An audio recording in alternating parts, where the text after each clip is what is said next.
Mirë mbrëma të gjithëve. Sot do të vazhdojmë me se si të përdorim inteligjencën artificiale për social media dhe për krijimin e kontentit.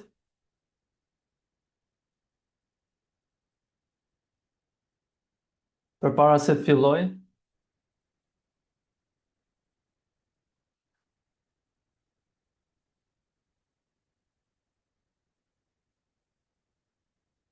desha t'ju prezantoj pak se çfarë do të trajtojmë në këto 3 ditët e ardhshme.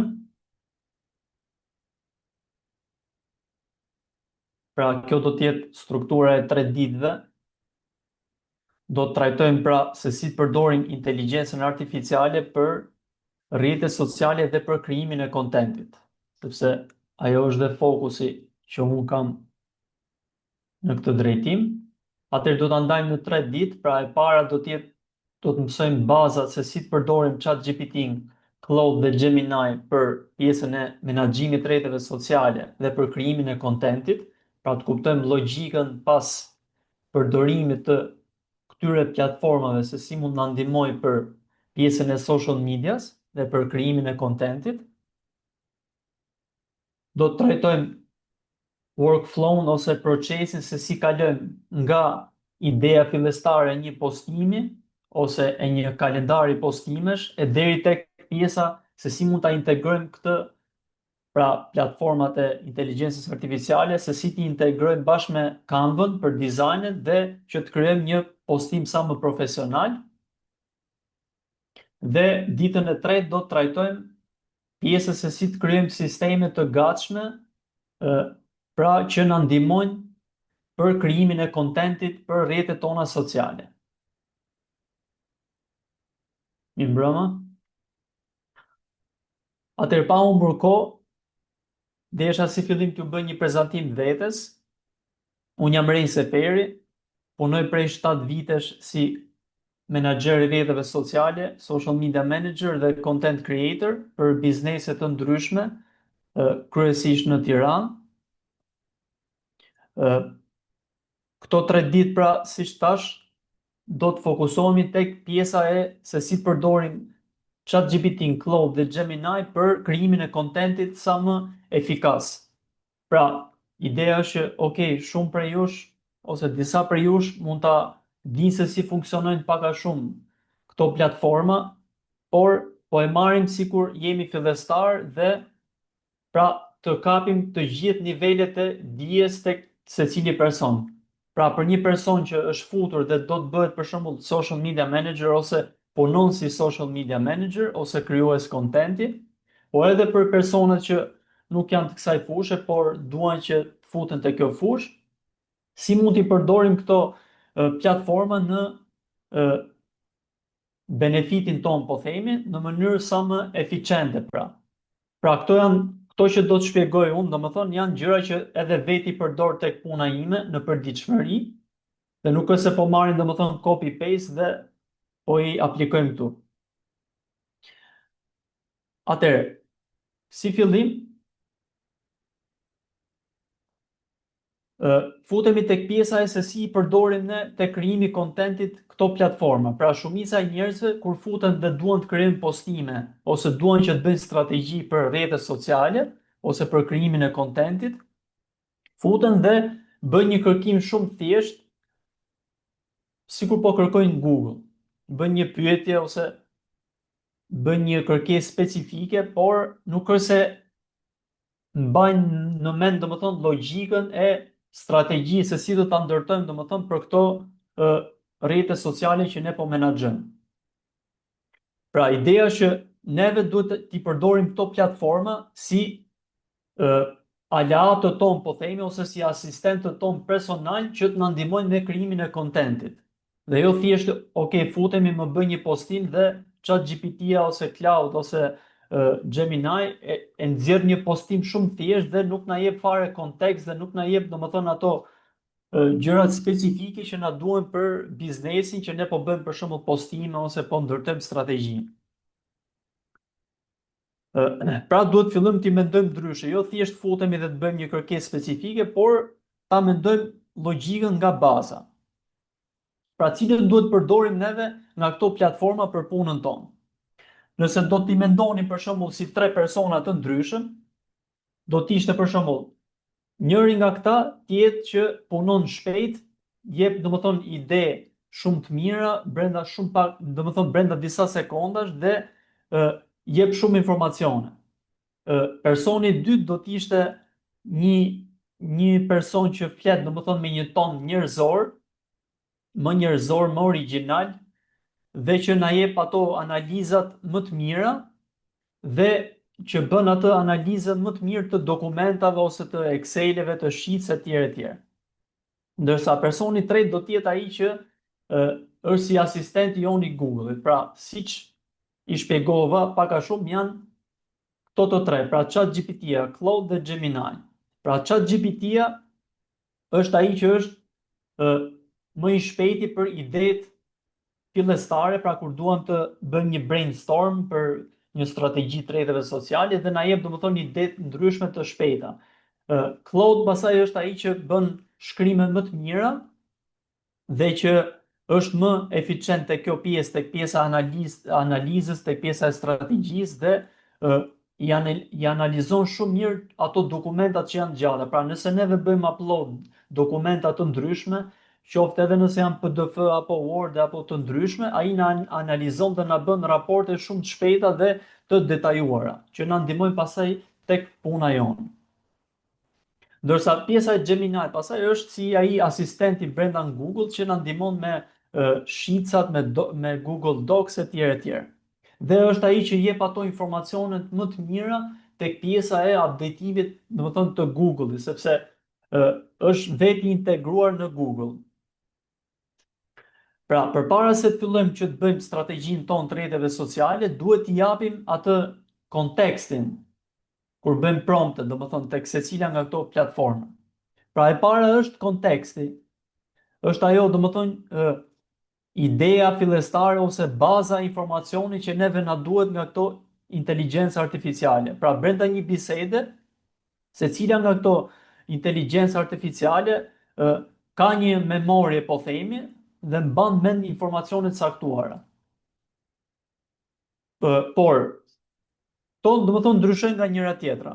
Claude për shembull ka ato që kontekstin më po themi më origjinal dhe më të detajuar. Pra bën atë analizën e dokumentave të gjata dhe të jep informacione më origjinale, po themi. Tek pjesa e informacioneve që janë të updateuara ose kërkimeve, domethënë që janë aktuale, është pjesa e Gemini, siç thash, sepse është edhe e lidhur me Google-in dhe na jep domethënë përgjigje që janë më të updateuara. Pra ai outputi final do jetë më i updateuar nga pjesa e referencave, pra siç janë në Google.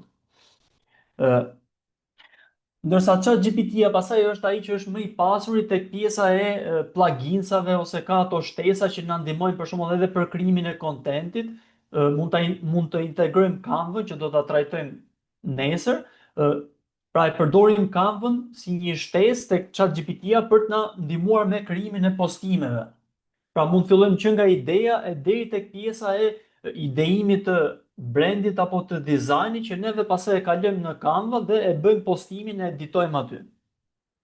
Pra është një metodë që edhe unë vetë e përdor, pra vendos atë idenë fillestare në ChatGPT dhe pastaj e kalon në mënyrë praktike tek Canva.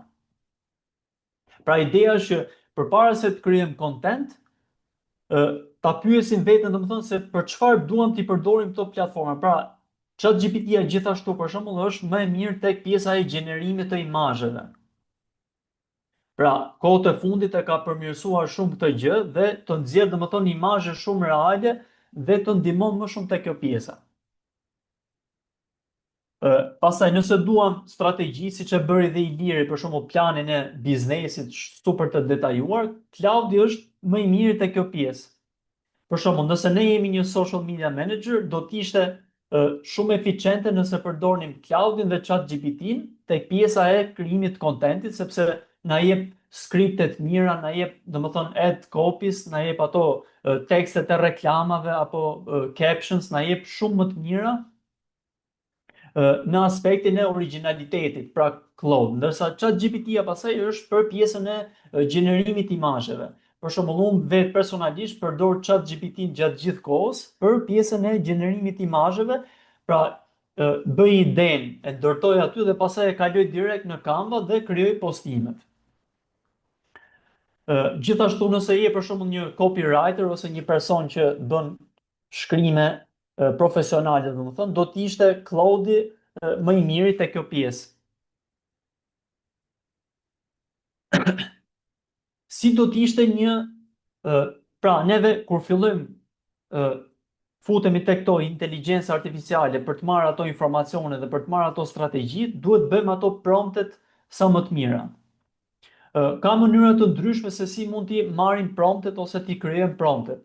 Një nga ato mënyra ishte dhe ajo që shpjegoi Iliri, për shembull, që ishte shumë e mirë tek ChatGPT-ja. Një mënyrë tjetër është një formulë që quhet formula, domethënë me këtë lloj strukture. Pra është kontekst, rol, detyrë, format dhe shembull. Pra kjo është një pjesë shumë e rëndësishme, sepse duhet mësojmë që ta përdorim logjikën ndryshe kur i kërkojmë, domethënë, ChatGPT-s apo Claude-it apo Gemini një kërkesë të caktuar apo një detyrë të caktuar. Pra kjo është një pjesë ku duhet të fokusohemi mirë. Në momentin që i kërkojmë, domethënë, ChatGPT-s një postim, nëse do ta bëni për shembull shumë bazike, për shembull, konkretisht, futemi, nëse themi për shembull, më jep një postim për klinik dentare, pra jam një social media manager që dua të krijoj një postim për një klinik dentare. Okej. Kjo është një prompt shumë bazik dhe nuk kemi asnjë lloj informacioni dhe këtu ne humbim, sepse në mënyrë që të marrim një output dhe një rezultat sa më të mirë, neve duhet t'i japim atë kontekstin që thash më përpara ChatGPT-s apo cilës do qoftë nga këto inteligjencë artificiale. Pra, në këtë lloj forme ne marrim thjesht një caption të thjesht dhe asnjë lloj konteksti. Pra, si mund ta përdorim këtë ne, si mund ta ndërtojmë një postim nga vetëm kjo gjë e thjesht. Pra, neve përpara se të bëjmë një postim apo përpara se të bëjmë një strategji për rrjetet tona sociale, duhet t'i japim disa specifika, po them, disa kërkesa specifike dhe disa informacione që duhet t'i japim paraprakisht këtyre inteligjencave artificiale në mënyrë që edhe rezultati të jetë sa më i mirë. Pra nuk ka rëndësi nëse e përdorim vetëm për rrjetet sociale, po për çfarëdo lloj fushë që neve punojmë si profesionista, pjesa se si ja bëjmë kërkesën, domethënë këtyre inteligjencave artificiale ka të bëjë shumë. Pra, sepse neve kur nuk kemi kërkuar asgjë, për shembull kur nuk kemi punuar fare me këto, e hapëm, po themi sot është hera e parë që i hapim dhe i bëjmë një kërkesë të tillë, pra më jep një postim për klinik dentare, atëherë kjo inteligjencë artificiale neve nuk na njeh fare. Domethënë për çfarë po e bëj këtë gjë? Është thjesht një gjë gjenerike, robotike që ajo e nxjerr dhe okay, nuk na jep fare kontekst dhe kuptim dhe një qëllim të caktuar për çfarë do ta përdorim këtë lloj postimi. Pra, nëse e fillojmë nga zero, atëherë është shumë e vështirë që kjo inteligjencë artificiale ta njohë, domethënë, brandin tonë, e zëm se kur un kam një klinikë dentare ose jam një social media manager që po punoj me një klinikë dentare. Dhe futem, i them ChatGPT-s më jep një postim. ChatGPT-ja nuk njeh as çfarë brandin e kemi, çfarë toni përdorim, çfarë lloj komunikimi kemi, çfarë lloj ngjyrash përdorim tek postimet, dhe detaje të tjera që mund t'i duhen ChatGPT-s që ta nxjerrë atë rezultatin sa më të mirë.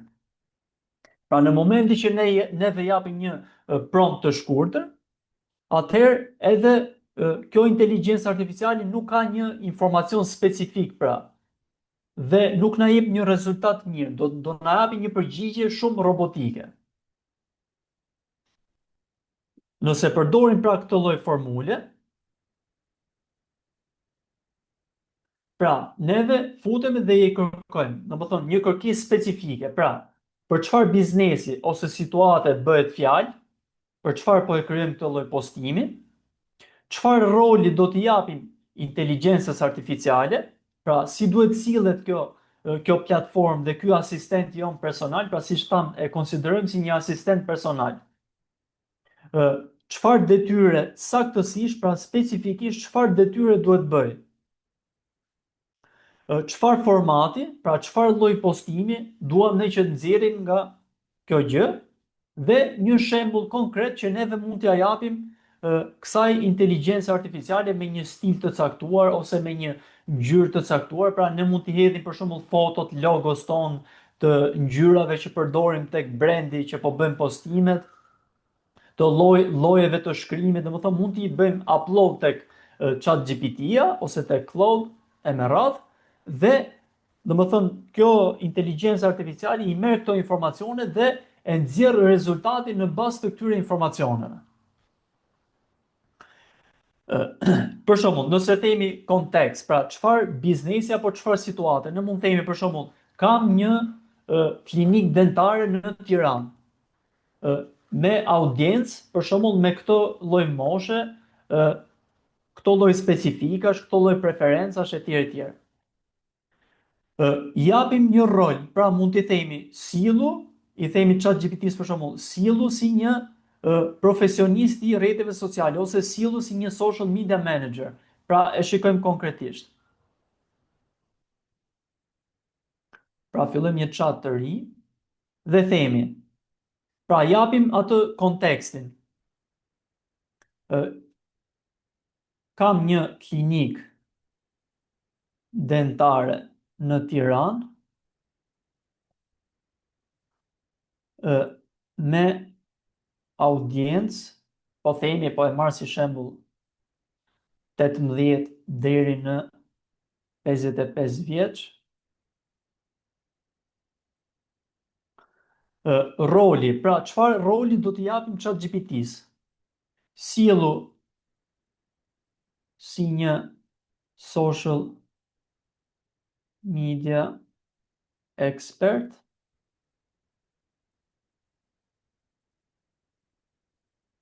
me eksperiencë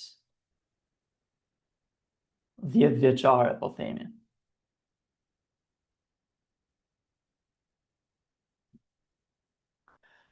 I japim detyrën, pra çfarë duam ne që të arrijmë nga kjo gjë.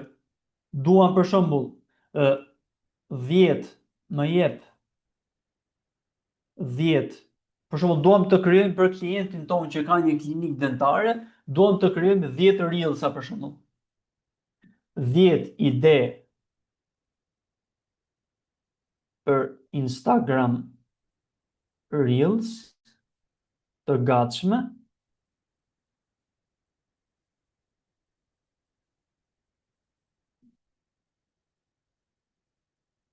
Pra kjo është detyra, pra më jep 10 ide për Instagram Reels të gatshme.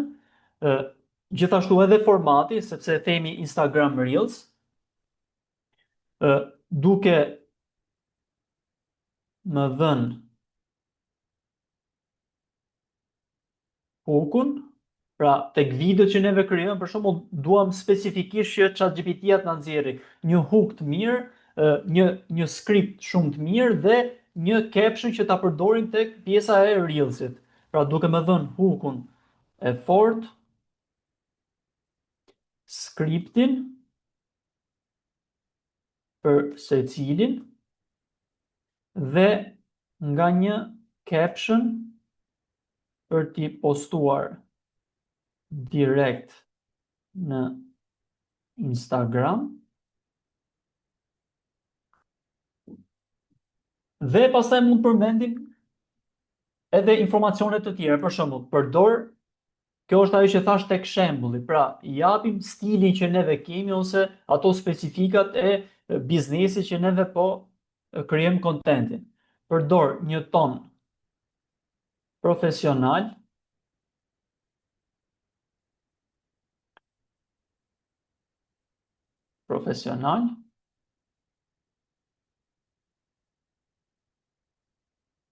dhe çfarë kërkese mund të bëjmë tjetër për shembull? mos i bëj shumë të gjata, më duhen për video, pra për Instagram.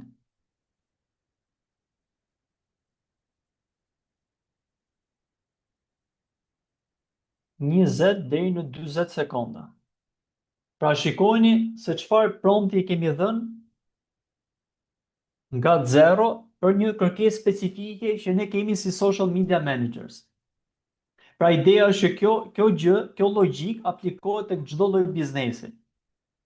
Pra nëse neve jemi persona që merremi me rrjetet sociale dhe me krijimin e kontentit, atëherë mund ta shfrytëzojmë këtë lloj prompti për ndërtuar gjëra të ndryshme. Kjo mund përdoret edhe për krijimin e reelsave, mund përdoret edhe për krijimin e captions, mund përdoret edhe për krijimin e ad copies, pra tekstin e reklamave që do të bëjmë për biznese që neve menaxhojmë apo po krijojmë kontent, apo për role të ndryshme.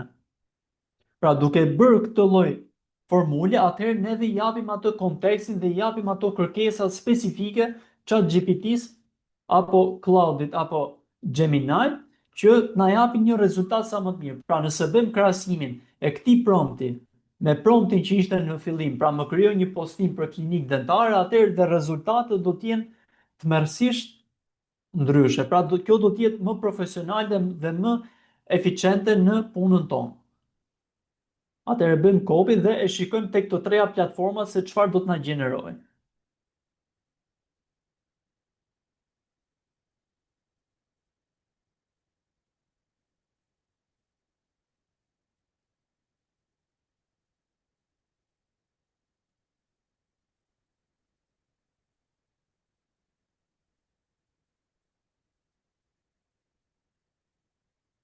Ja, pra, Reels i parë, gabimi që po dëmton dhëmbët çdo ditë. Pra na jep një hook, një script, pra si do të jetë skripti i videos ton, dhe një caption që është gati për postim në Instagram. Tani do të shikojmë ndryshimet se si varion, domethënë kjo gjë nga ChatGPT-ja tek Claude apo tek Gemini. Atëherë përpara se të vazhdoj, deri këtu kemi ndonjë pyetje?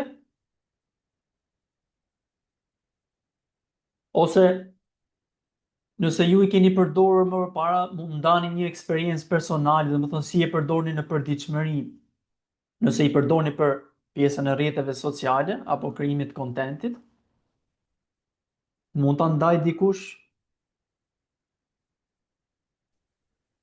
Nga ana ime, unë përdor të njëjtën logjikë, do të thënë, jap pjesën e promptit sa më detajuar edhe për atë që dua të idenë time për postim.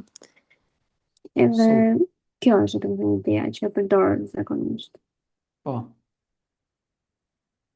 Super. Julian, po? Atëherë, edhe unë pak a shumë e njëjtë logjik përdor, si është me që kam lexuar pak për inteligjencën artificiale, si mos për chatin, mundohem që në këtë prompt mos t'ja jap shumë direkt, por mundohem krijoj një komunikim, një bisedë me chatin përpara se të arrimi një rezultat direkt. Sepse kam parë që chati sillet në mënyrë të ndryshme kur ti krijon i parë lloj komunikimi dhe i lloj respekti ndaj inteligjencës artificiale, sepse kam vënë re kur ti jep një komandë direkt si detyrë, zakonisht është si puna e tij personi që nuk të përfill fort sepse e merr si mos respekt, kurse kur e krijon një, po themi një gjys komunikimi paraprak, duket sikur po e respekton, të krijon më material më cilësor. Eksakt. Është sikur po krijon një marrëdhënie me një person real, domethënë, sa më shumë bisedosh, atëherë aq më shumë do të fillojnë dhe ato detaje dhe ato gjërat që janë më të dobishme, si më thon.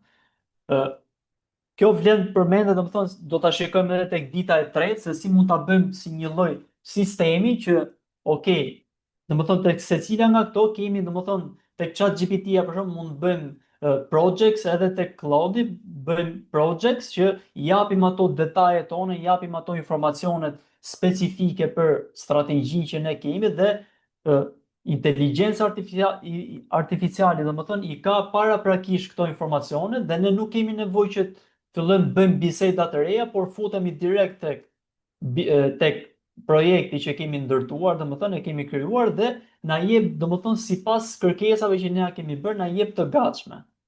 Do ta shikojmë, domethënë, tek dita e tretë. Po dikush tjetër?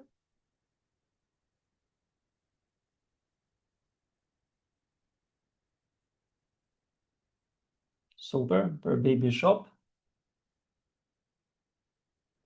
Po, super. Po, mund ta përdorësh, domethënë, edhe për krijimin e karuseleve, pra ti jep nga zero, ti ndërton, domethënë, edhe pjesën e tekstit që do të vendosësh, po edhe nëse e bën, domethënë, me atë të Canvas që thash unë, mund ta bëj vetë, domethënë, ChatGPT-ja e krijon karuselin dhe ti e kalon direkt në Canva. Këtë do ta shikojmë nesër.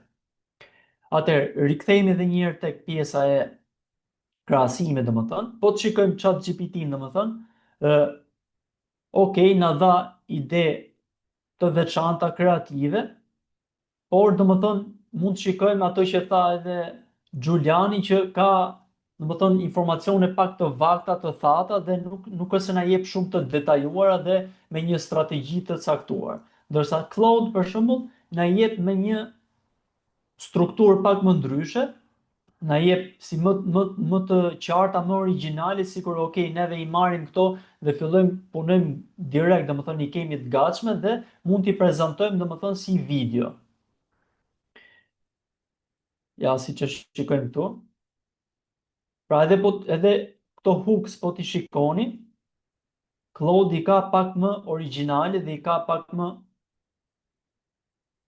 Pra kjo i ka si më të përgjithshme ChatGPT-ja, për shembull, nëse furça juaj duket kështu, duhet ta hidhni sot. Ndërsa Claude ka, për shembull, nëse i lam dhëmbët 2 herë në ditë, por prap zverden, ka një arsye që s'ta ka thënë askush. Pra, siç e shikojmë këtu, Claude ka një qasje pak më ndryshe, pra e ka më, si më thonë, jo më kreative, po më strategjike, pra e mendon mirë ato pjesën se si do të reagojë shikuesi dhe audienca. Pra është tamam si një strateg kontenti që ta ndërton, domethënë, edhe hookun, edhe skriptin, ta sqaron, për shembull, tregon shkurt 2 deri në 3 shkaqe reale, pra na jep për shembull këto produktet, thekso se zgjidhja profesionale ndryshon nga ajo shtëpiake. Pra ti jep, domethënë, disa specifika, disa strategji se si mund ta bësh videon dhe ta mbyllësh pastaj me një call to action, pra rezervon një konsult falas etj etj. Pra edhe idetë që na jep, na i bën pak më origjinal dhe pak më up to date, po themi. Ndërsa Gemini pasaj, okay, edhe Gemini është e mirë tek pjesa e krijimit të skripteve apo të captions, dhe Gemini, domethënë, është sikur po e kërkojmë në Google dhe ta jep atë informacionin, domethënë, sakt dhe të updateuar sipas Google-it. Pra, ideja është këtu që nëse neve duam t'i përdorim këto për qëllime të ndryshme, atëherë nuk është se ka një, po themi, nuk është se ka kjo është më e mirë për këtë gjë apo kjo është më e mirë për këtë gjë. Neve duhet ta mendojmë kështu që okay, për shembull, siç e thash fillim, për imazhet ChatGPT-ja është më i mirë dhe e preferoj më shumë unë personalisht sepse më ka ndihmuar tek puna ime. Për skriptet, për shembull, dikush tjetër mund zgjedhë Claude-in ose edhe ChatGPT-n, varësi të mënyrës se si e ka ndërtuar apo mënyrës se si e ka bërë strategjinë. Pra, nëse neve mundohemi që t'i flasim në mënyrën sa më të mirë këtyre, atëherë edhe rezultatet do të jenë më të mira. Pra, neve mund ta provojmë të njëjtin prompt, e provojmë tek të gjitha dhe shikojmë cila na jep rezultatin më të mirë për atë që ne duam, e përdorim. Dhe pastaj kalojmë tek tjetra, i ndryshojmë promptet dhe përdorim gjëra të ndryshme.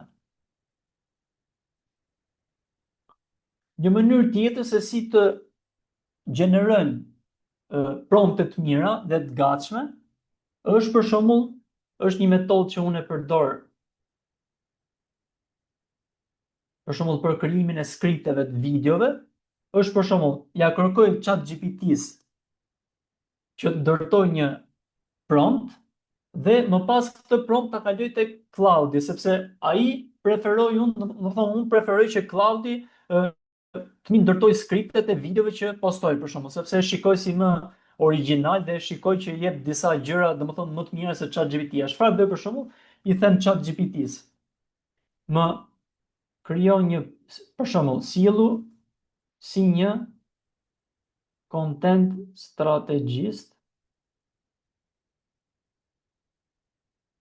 dhe më krijo një prompt perfekt për cloud për një strategji që po ndërtoj për rrjetet sociale të klientit tim që ka klinik dentare. Pra, i referohemi shembullit të parë. Dua një prompt të detajuar për të krijuar 5 Instagram Reel script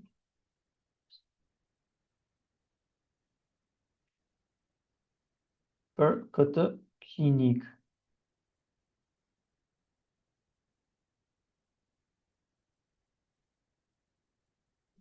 Çfarë bën ChatGPT-ja tani? Na jep promptin si t'i referohemi, pra si t'ja kalojmë cloudit dhe ta përdorim për të na gjeneruar ato skriptet. Pra, veproj si një content strategist, social media expert dhe copywriter me mbi 10 vite eksperiencë në industrinë e marketingut dhe healthcare. Po krijoj një strategji për rrjetet sociale për një klinik dentare, audienca është, siç e përmenda në fillim, burra dhe gratë e interesuar për këto gjëra.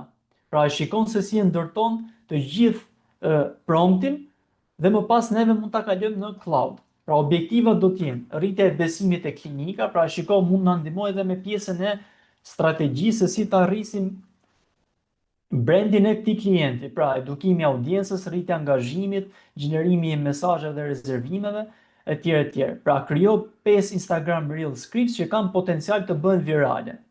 Pra, neve futemi në ChatGPT, i themi më jep promptin perfekt për Claude, kalojmë në Claude, vendosim promptin dhe më pas marrim skriptet e gatshme të videove që ne do të bëjmë për klientin. Pra, është një mekanizëm perfekt që neve mund ta përdorim dhe është shumë eficient. Pra, për secilin reel, përdor këtë strukturë: tema e reelit, hooku i parë, pra maksimumi 7 fjalë, shumë i fortë që tërheqë audiencën, skripti i plot, sugjerimet për pamjet, pra na ndërton të gjithë punën tonë. Pra, sugjerime për pamjen, çfarë të vendosim për B-rolls, pra videot në mes të videos që ne kemi kryesores, teksti që duhet shfaqet në ekran, pra të gjitha gjërat që na duhen, call to action në fund, pra çfarë do të bëjë audienca në fund, një caption për Instagram, pra që ta postojmë direkt në Instagram, hashtags relevante, okay, kjo mund ta modifikojmë, dhe qëllimin e reelsit, pra awareness, për të rritur vëmendjen, për të rritur brandin, për të rritur angazhimin dhe conversions, pra që kjo video të shesi kërkesat, hooks të jenë shumë forta dhe të krijojnë kuriozitet, përdor storytelling kur është e mundur e me radhë. Pra, ideja është që edhe nëse neve për shembull nuk kemi shumë eksperiencë me krijimin e skripteve të videove apo krijimin të strategjisë se çfarë videosh të bëjmë për klientin, atëherë neve na ndihmon ChatGPT-ja te kjo pjesa, pra futet dhe na jep të gjitha detajet se ku duhet fokusohemi ne që të bëjmë video sa më të mirë për klientin, apo postimin, apo karuselin, apo çfarë do lloj gjë tjetër, apo reklamën për Facebook Ads etj. Pra mund ta përdorim për çfarë do lloj gjëje.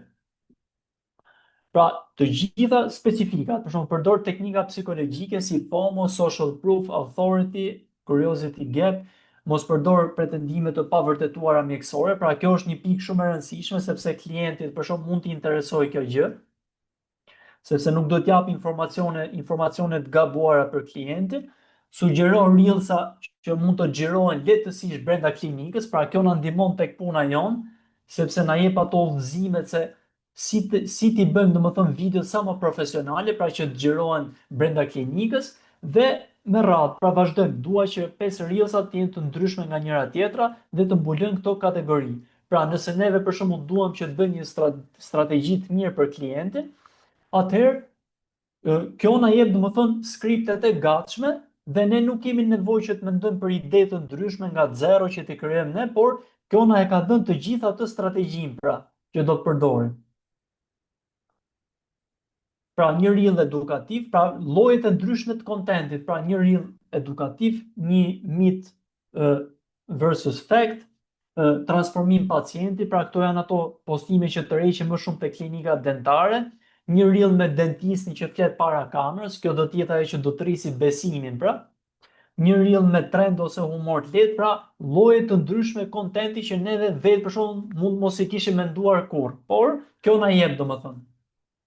Pra ne nuk kemi nevojë që të futemi pra në Instagram dhe të shikojmë ide të ndryshme, por vetë këto platforma na e ndërtojnë strategjinë dhe na e bëjnë domethënë më të lehtë punën.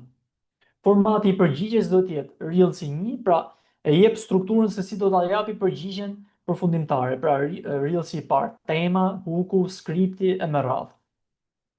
Përsëritet njëjti format për të 5 reelsat dhe qëllimi final është që këto reelsa të rrisin rezervimet dhe klientët. Çfarë bën tani, e kopjojmë këtë dhe shkojmë te cloud.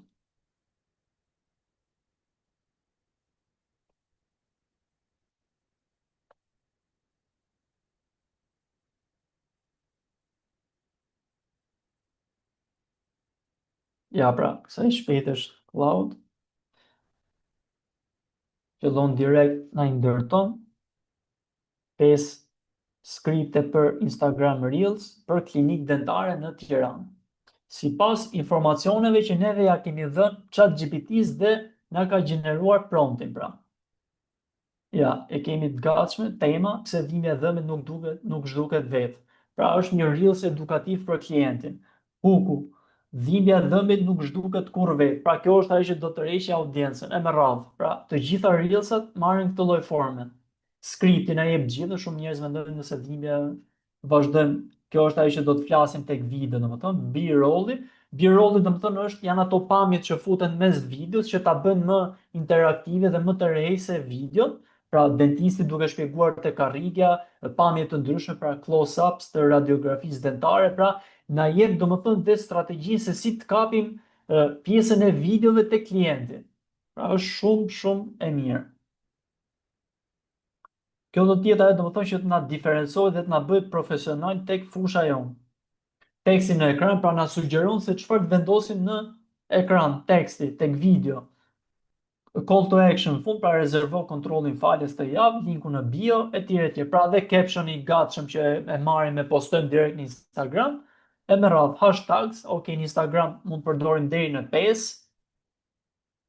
marrim deri në 5 ato kryesorët, ose vendosim të tjera sipas dëshirës, etj. Pra na jep dhe objektivin, pra awareness, kjo lloj video që do të bëjmë, që do të krijojmë është për rritjen e vëmendjes së brandit, pra awareness, dhe education, për edukimin e klientëve, edukimin e audiencës.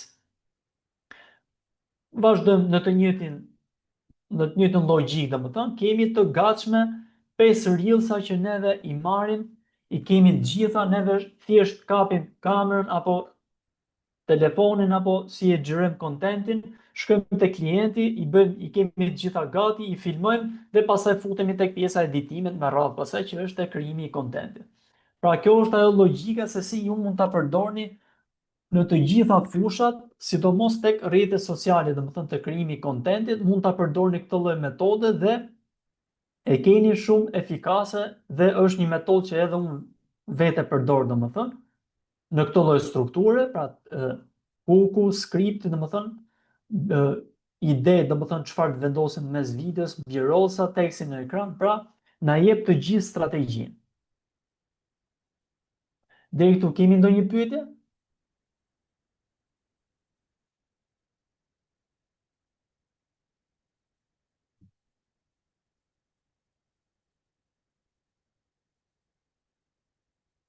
Po, Julian.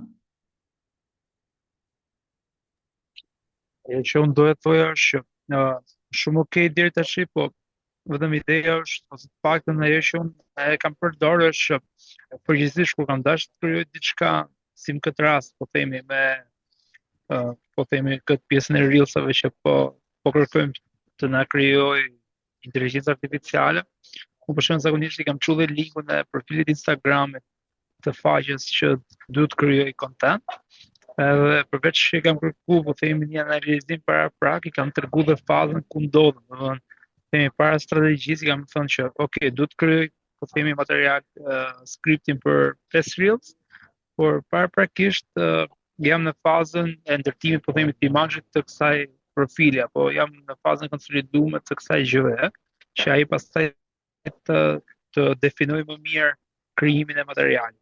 Po, super. Domethënë një referohet asaj dhe ta jep sipas kërkesës që ti i ke dhënë. Domethënë deri në këtë lloj faze të biznesit tënd ti ke nevojë për këtë lloj kontenti.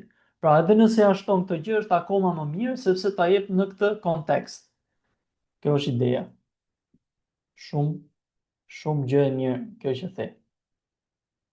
Cilin AI e sugjeron për tekst to video?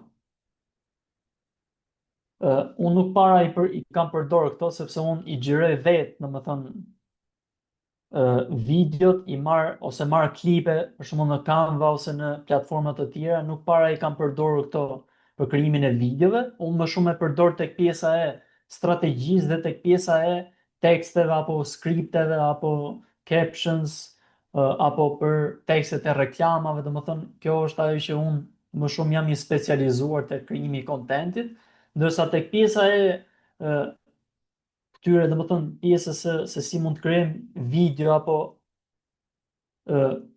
reklama me AI, domethënë videot që janë gjeneruar me AI, këtu nuk është se jam i specializuar, me thënë drejtën, nuk jam futur shumë te kjo pjesa, unë jam pansi atij, domethënë që do ndërtoj diçka origjinale për biznesin, por ta përdor inteligjencën artificiale që të më ndihmojë, domethënë tek puna që ta bëjnë më eficiente. Kjo është ideja.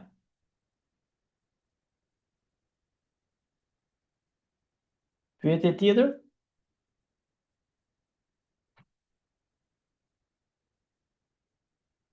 Për editimin e videove përdor CapCut.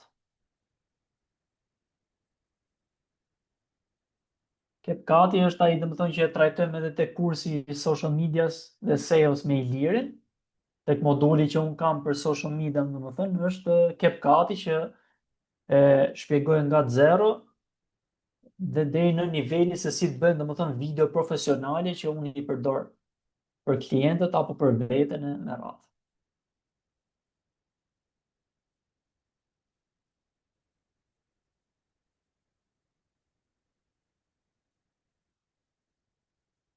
Pyetje tjetër?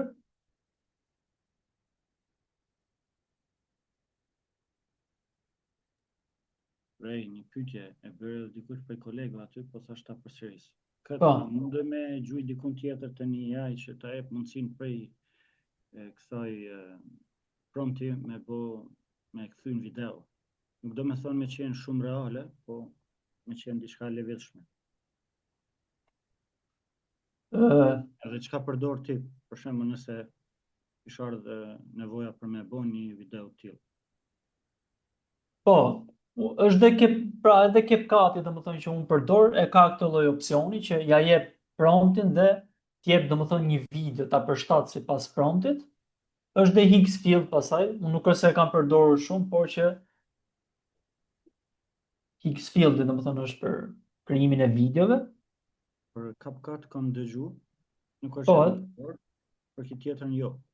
Kur t'ki mundësi na shëno aty në po, chat edhe patjetër. Shpërndarje. Është Higgsfield. Është kjo pra. Kjo zakonisht përdoret dhe është ajo që është më updateuar dhe më realistike, po themi, tek pjesa e krijimit videove. Që përdoret. Po, Higgsfield. Eksakt.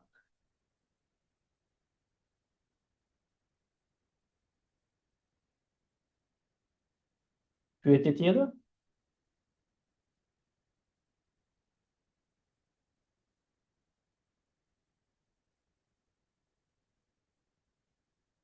Si thash, pra nuk është se kam atë ekspertizën, po themi, nuk është se e kam përdor.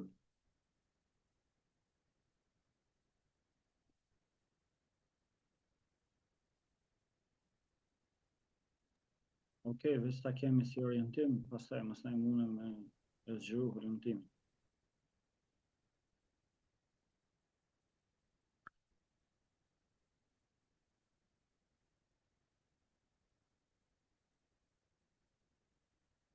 To ishin pak a shumë,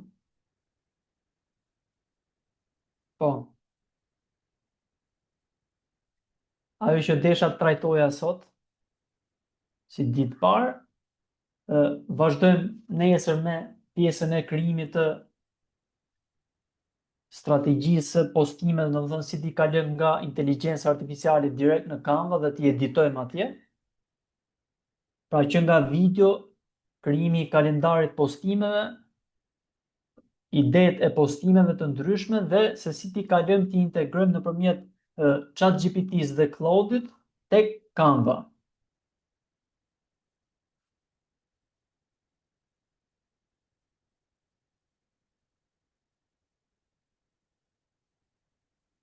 Nëse nuk kemi ndonjë pyetje tjetër, atëherë po.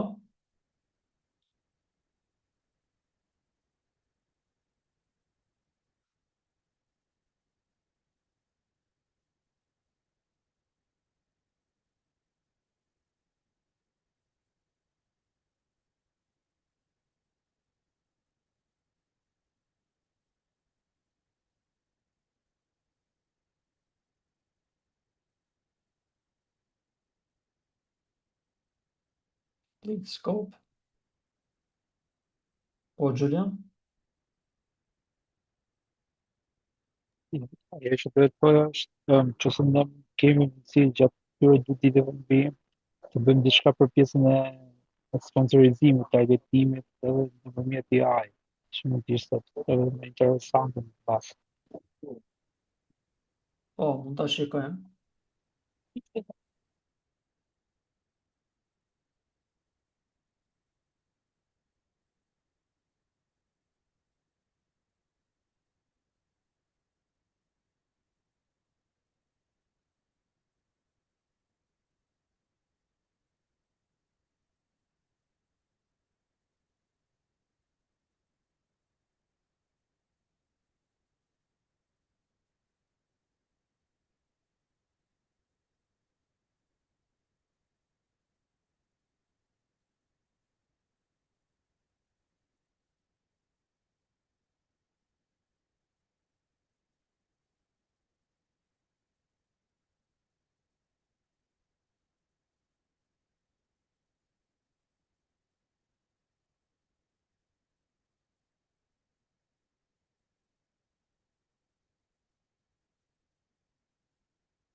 Po e shikoj domethënë,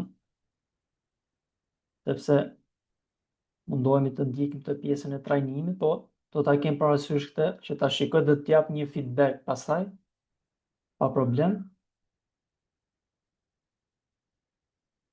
Mund ta bëjmë dhe mund të fusim dhe tek pjesa e eventeve online që kemi tek networku jon, që ta shikojmë të pjesën. Kemi ndonjë pyetje tjetër? Faleminderit ty.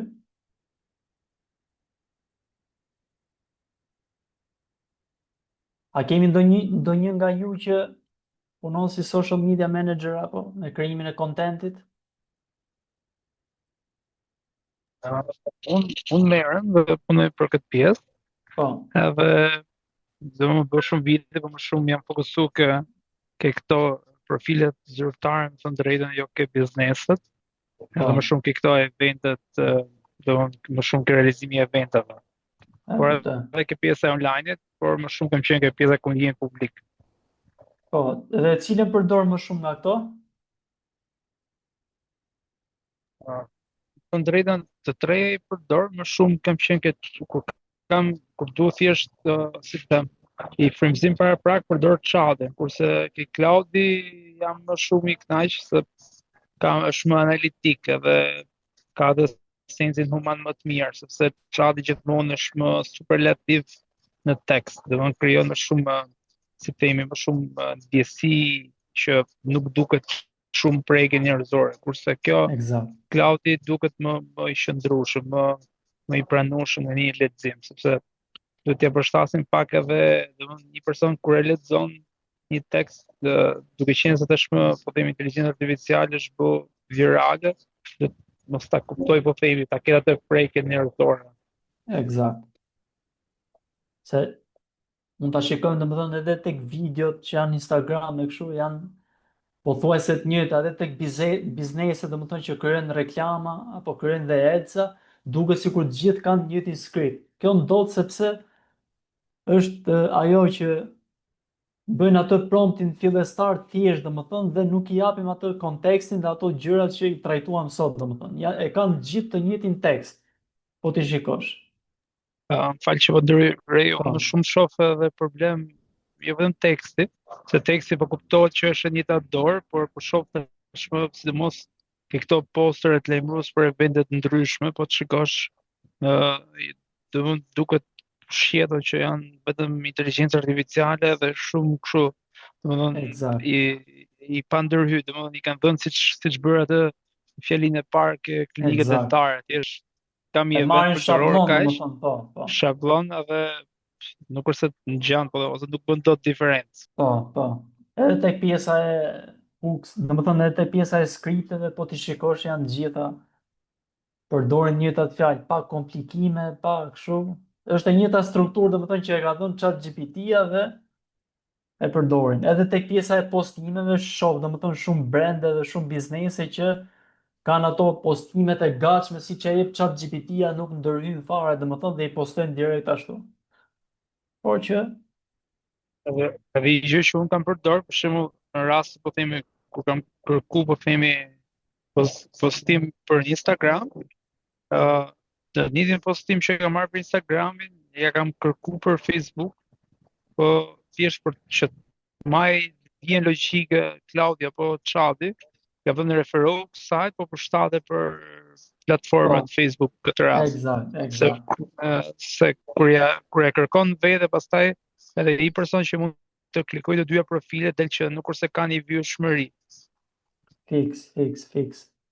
Se është më shumë ai i pari që e ka kriju që e merr atë vëmendje më shumë. Super.